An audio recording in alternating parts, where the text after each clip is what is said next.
The Glasshouse is rated M for a mature audience.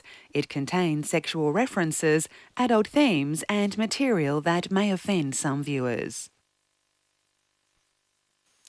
Ahead in the Glasshouse, Australians all, let us rejoice. Values, values, values! Come on down to Big Kim's Great Aussie Values Sale. Mateship, fairness, freedom. We've got more freedom than razor wire. And if you don't want our freedom, you're absolutely free to bugger off back to where you came from. So if you value our values, come on down to Big Kim's Value Packed Australia. Just stay off our bloody beaches, okay?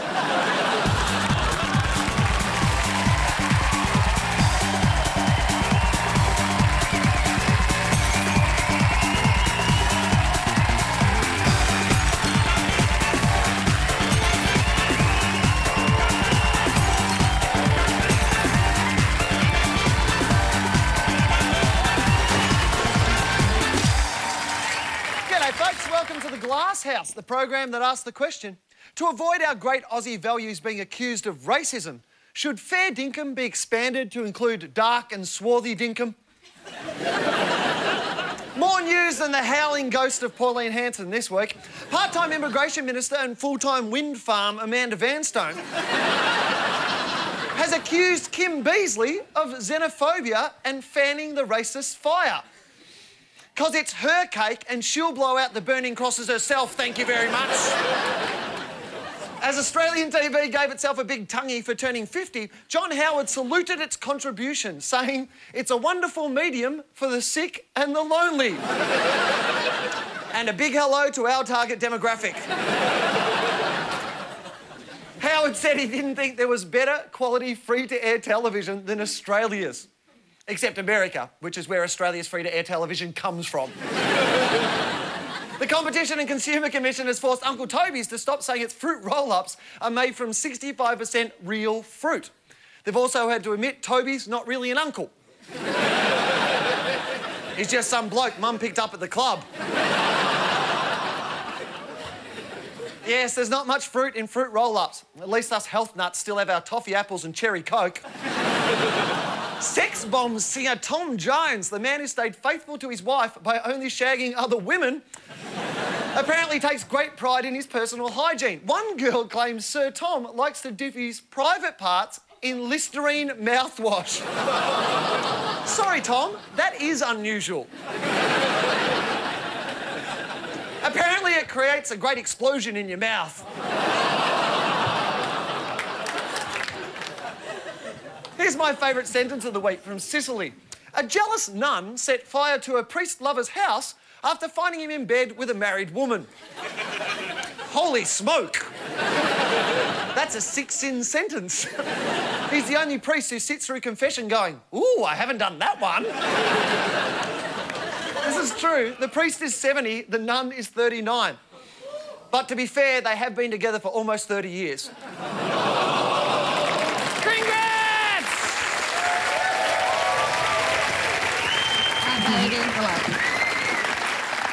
Family news, dodgy Uncle Willie. A British mother has been caught trying to help her 11-year-old son win the junior show jumping championships by drugging the horses of his rivals.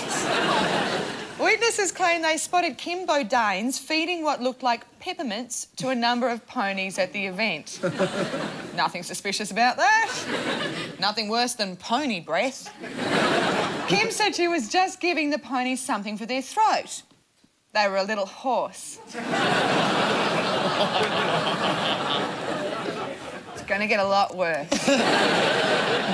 But when one owner saw something fall from a pony's mouth, he found a sedative tablet on the ground, which means it was either doped or that pony is a drug mule.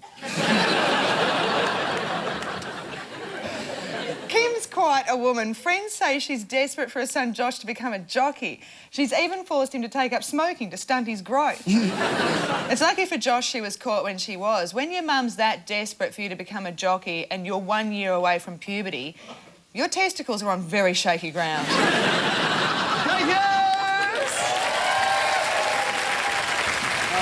yeah. How are you, mate? Shocking news this week. Oh, no. Shocking. Oh, no. Do you know that Aussie soldiers in Iraq have posted videos on the internet That shocks me. I can't believe soldiers know how to use computers. I swear to God, you know, in these photos, they've got guns. Where did they get the guns? How did soldiers get guns? There's got to be an inquiry about it. Seriously, and people are upset. Actually, the boss of the army, Peter Leahy, said that people that silly don't deserve to be in the army. Yeah, fair enough. Only sensible people deserve to be stationed in far-flung hellholes protecting people who are trying to kill them. He said they might get sacked. Imagine that. You have to leave Iraq when winter's coming on to come to Australia for summer. That'd be a fate worse than death. You know how much bloody publicity they've got out of this? A couple of videos, there's nothing on them. Do you know the weird shit I've been putting on YouTube for ages now? No one's bloody giving me any publicity whatsoever. Look it up, Dave Hughes YouTube. I go off.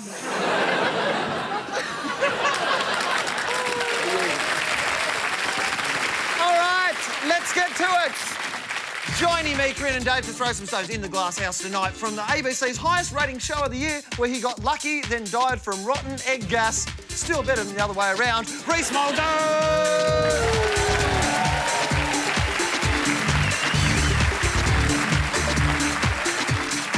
And a Melbourne stand-up siren, Terri Psiakis.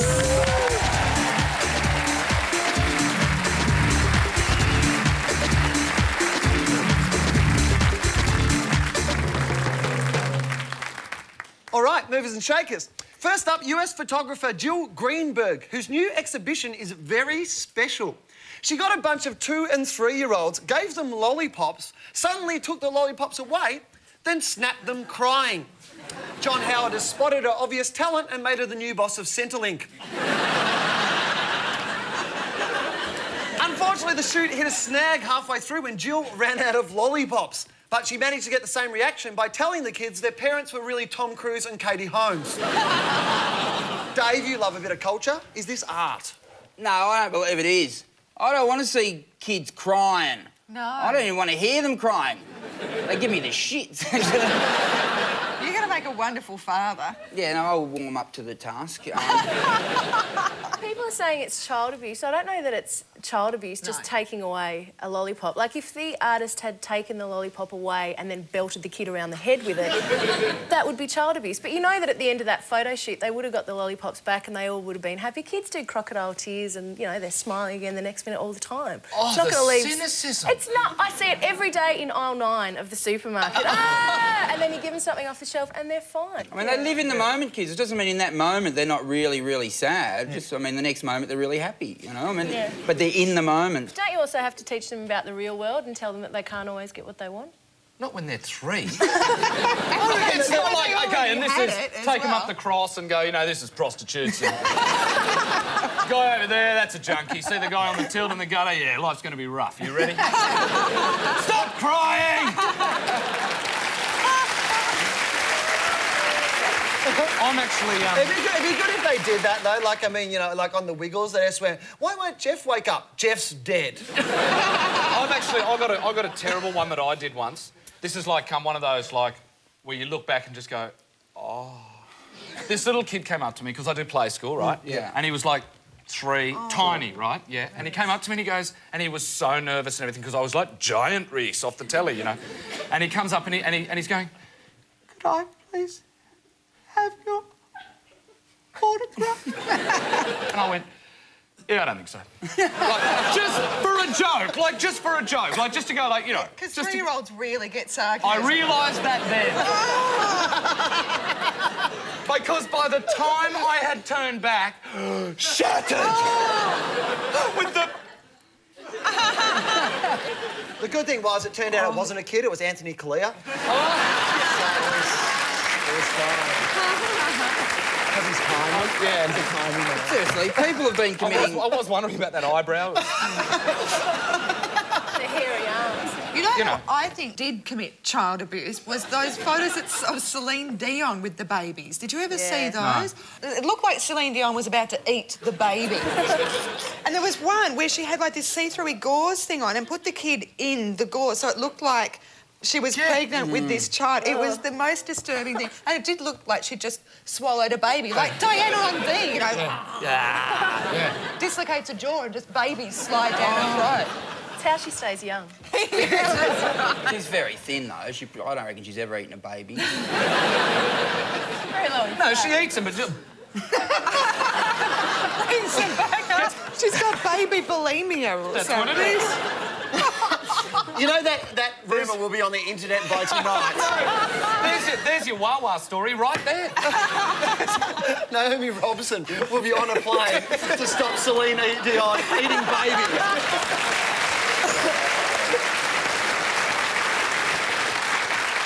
Our next mover and shaker is Today Tonight gelding Naomi Robson, who's put her hoof in it over the story of 6-year-old boy in Papua who's allegedly going to be eaten by cannibals. It's a blatant case of cookbook journalism. Little Wawa could stay and be eaten or leave and fly home sitting next to Naomi. He asked his tribe if they'd like fries with that. Still, even if they did save Wawa, they'd never get him through Australian customs. They'd have to stuff him in that big bin they have at the airport for foreign food. Rhys, you like a feed? Thank you for handballing this one to me. Is Naomi copping too much? Well, I heard there was a, rumour on the internet that what they were going to do was put little Wawa down a mine. With a cannibal? Yeah, with some other guy. Yeah. Just, talk to them, send them down iPods and stuff. I heard that they're not even cannibals and they don't even want to eat Wawa. And that makes me angry. You know what? I watched Today Tonight the other night, and Naomi did a lot of about the whole thing. She nearly teared up. Yeah, but I think that was just because she needed to burp. But she was talking about, we will get to the bottom of this story, I promise you. And I was thinking... Very good. Very good. And I was thinking, Naomi, if what's happening to Wawa really does trouble you, maybe... That is Where have you been hiding this impersonation? Maybe she could go over there without a camera and just save him that way. Has she thought of doing that? Well, Does she only do good things if there's a camera on her? I love this because she said that she got kicked out because she was there on a tourist visa. Yeah. And the officials said, well, but she's actually a journalist, which indicated to me that they've never seen Today Tonight. But it's fair enough that she got picked up on being there for a tourist visa, and she got told off by the Indonesian authorities. That's fair enough. She would have gotten into a hell of a lot more trouble if they'd actually looked into her boogie board bag. Yep. That What did she have in there? A knife and fork.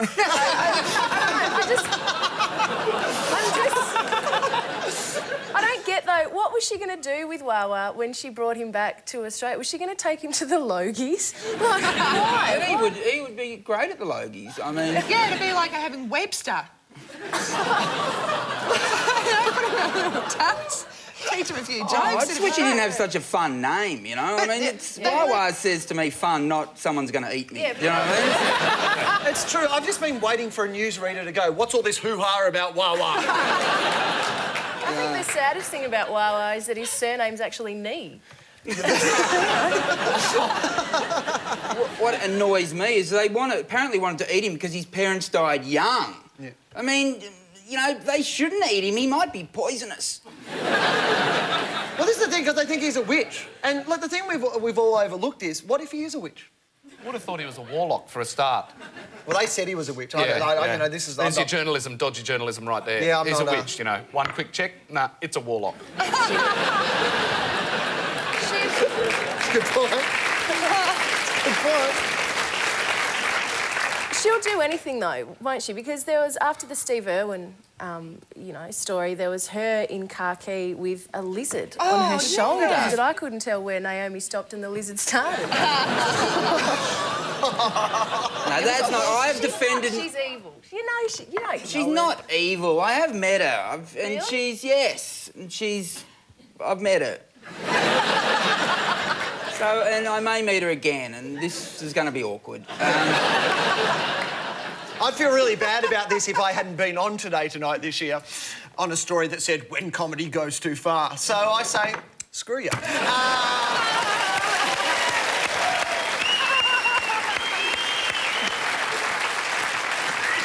Our favourite mover and shaker this week is British author Faye Weldon, whose new book claims the secret to holding on to a husband is faking orgasms. Weldon claims when a woman insists on an orgasm, it makes a man less able to perform. Yeah, but so does bourbon and coke, and nobody's asking us to give that up. The kind thing to do, according to Faye, is fake it, then leap out of bed and pour him champagne, telling him, you are so clever. But most Australian men have dismissed this, saying it'd just wake them up. If a woman really wants an orgasm, she can always get it in the laundry by sitting on the washing machine while she washes her man's clothes. Don't laugh at that. That's funny. I've divided the room. Terri, you're lemon fresh. Men come first, don't they? I don't think there's anything wrong with a woman insisting on an orgasm. You know, as far as I'm concerned, it's kind of like an American Express card. Don't leave home without one. But... Have you ever faked it? Come on. Have you ever faked it, Terri? Do you know what? I'll be really honest, no, I haven't. Never in your life? I can't see the point. Really? I can't see the point in doing it. And I also might make someone happy. Yeah, but... True. But I also So do you just go, stop, just stop? No. What do you do once they... Do you have a sign like a council worker? Stop, slow. No. Stop, slow. What do you do? Like, Wrong way, go back. I'll tell you what I do. Right? They're at the top of the mountain. You go, I'm halfway. Have you got a rope? What do you do? You've got to put a bit of the Price is Right into it, right? You've got to give it a bit of higher, lower, lower. Come on down. Like, you've just got to make it fun. And what if they have come on down and then you're still going higher, lower? What if you were doing Price is Right and they've gone Fast Money? You know, what about if they find out later on that you've been faking it for all that time? Yeah, it's confronting. I've been there and it is confronting. Really? Well, yeah, well, that would be, wouldn't it? Because I would assume if you're going to fake it, then when you actually do orgasm, the guy's going to go, ooh, that was different. Why was that one different? It's go, oh, I don't know, mate. Just thought I'd do it differently for... I'm not even really that interested in, like, a girl faking it with me in bed. I would be really interested if my girlfriend would fake an interest in football during the finals. That would make me happy. What about, have you ever? Faked it? Yeah. Yeah. What? How do you Talk us through it. Well, I mean, we're on television. I know. Well, you can fake it. Yeah, totally. Yeah. Because, I mean, if you're being safe, like if you're being safe, it's reasonably easy to. I tell you what, when it's possible to fake it is the second time round. All right, the first time. Oh, okay, right. No need to fake it. They want you to back up, and sometimes it can be hard to catch the bus the second time.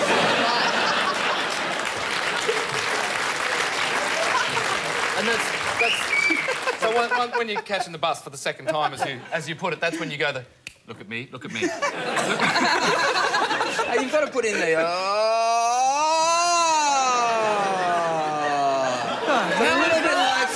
a little bit like you're on a roller coaster. Is that your orgasm? Is that what?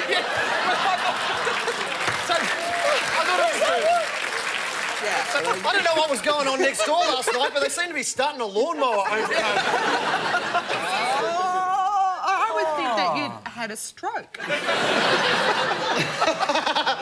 Well, that could get you to the end. Anyway, it can happen. I'm impressed by Faye Weldon is 74. If she's having sex with a man who's also 74 and he manages to... But a 74-year-old man just having sex deserves a bit of a yay, good on you, and a glass of champagne, I think. Because that's a big effort at that age. Not with the pills they've got these days. It obviously makes it a lot easier for men of all ages. They make it go, That sounds like you're talking from personal experience, Dave. Have you popped a little blue pill? I have in the past. Not anymore, because I'm 10 minutes ago. No. Those pills can be good if you're... this is ridiculous, I'm even saying this, but... I tell you, when you're on the single scene and you're a nervous type of guy, you don't want to disappoint a girl the first time, because she ain't coming back, I can tell you. once she hears the wedding, ding, ding, ding.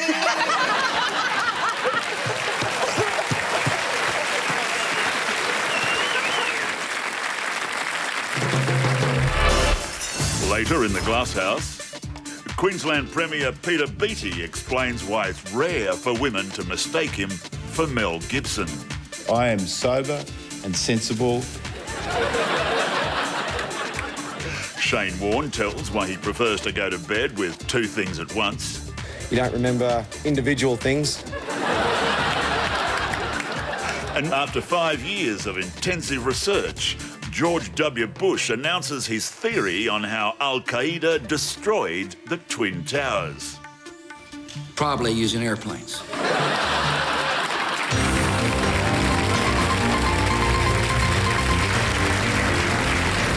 To the internet, where a website has created a unique memorial to the crocodile hunter.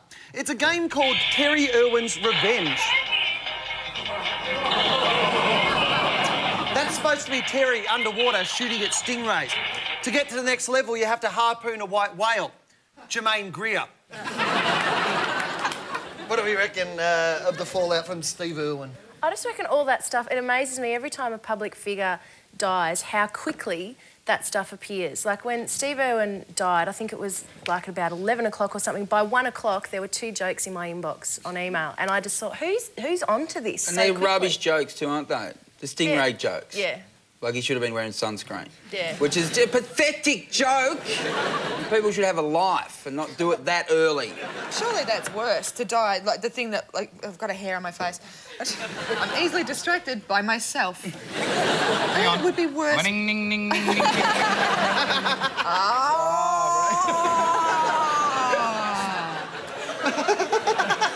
I hope that, that's funny, you know. We're having a great time over here. I've given away a trade secret. You know what's also great? From now on, you're going to be walking down the street and instead of people yelling out, "Hey, Husey," they're going to yell out impressions of you having a good time. And that will take me back to a happy place.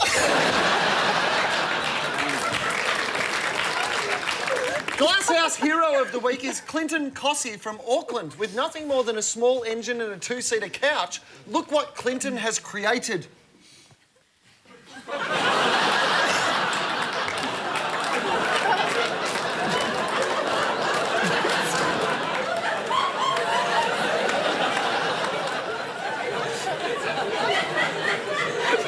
lot of evil in the world, but people like that exist, we're going to be okay. That's right. That is... That's what they call on the new inventors a 5-bong idea. It's just so funny. But just, you know, the bit I like too is just his face. He's just... You didn't think of it. There's not a lot going on in New Zealand.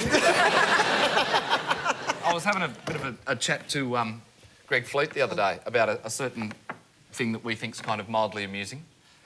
If this could go anywhere. Kiwis, if you rang a Kiwi sex line... Yeah. I just think the whole idea of a Kiwi sex line is just awesome, where you ring up and she goes, "What you wearing up, bro?" Yes, that's right. I'm a dirty, dirty whore. Check me out, I'm in me knickers. Exactly. It'd be more, you know, "Oh, you got the big dick, cuz. You're going to use that big thing, huh?" You're having sex with a guy from Once Were Warriors. Would you like to have a go at my tits?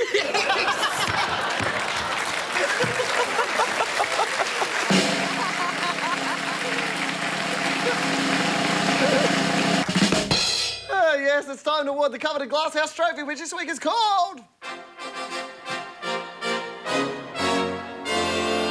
And the winner of the White Water Wet and Wild Puncture Repair Kit is a Russian bloke by the name of Ivan Osipov, who won this year's sex doll rafting tournament near St. Petersburg. Every year, hundreds of rafters tackle a 1,200-metre course with nothing more than inflatable partners for buoyancy. The really disturbing thing are the boys sitting up the front of the dolls yelling, "Stroke, stroke, stroke." Sadly, when Ivan got out of the water, this is true, he was disqualified after spectators saw signs of recent sexual activity on the swimmer's doll. Who could have guessed a sex doll rafting competition would attract perverts? So the trophy goes to the soggy sex sailor, Ivan Ozapov. And if you think the spectators looked shocked, you should have seen the doll.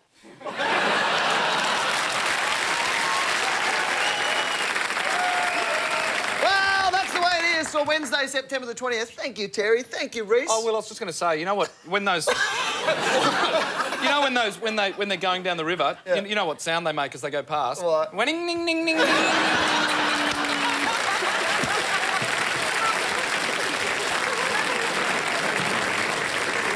And let's take a look at tomorrow's headlines. According to the Hobart Mercury, migrants must face tests to become Aussies. Those who fail become Kiwis. The Canberra Times claims Muslim clerics told to preach using English and Christianity. The Territory News reports cannibal targets Papuan boy, but she got the wrong visa.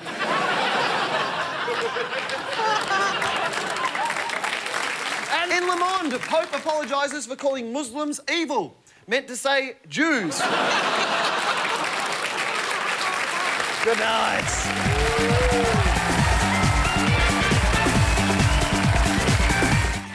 On Saturday, the setting is London, the year 2012, and something is terribly wrong.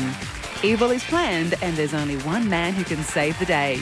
Join us for Doctor Who, 7:30 Saturday night on ABC.